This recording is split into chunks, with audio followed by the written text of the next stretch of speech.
Hi, thank you for tuning in to our quick walkthrough of what an accessibility audit looks like with Moser. This is just a quick demo site that we built out and just sharing the report of what it might look like going through your site using some of this information.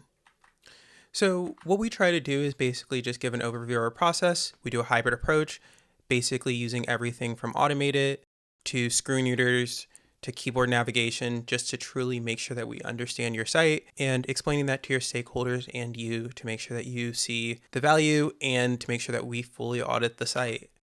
Basically, when we start looking at the site, we make sure that we're looking at all of those columns from A to AAA and explaining that A and AA are what you need to hit to follow WCAG standards. And then just give you an issue type breakdown so you know what to tackle first.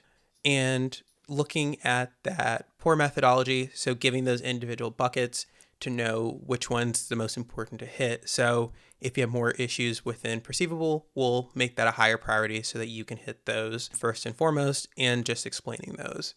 And then just a quick overview of WCAG Section 508 and ADA in case we're presenting to developers and other people who might not understand what those are and what the difference is within the business.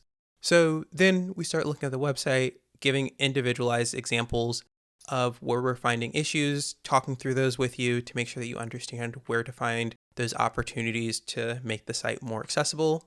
And then just looking at next steps, going back through that poor methodology, showing a quick redesign if we are your development team. Even if we're not, and we know you guys are trying to get buy-in from stakeholders, this is something that we might do for you just to make sure you can get that buy-in and funding to get your site more accessible. And thank you. That's just a quick overview of our accessibility demo.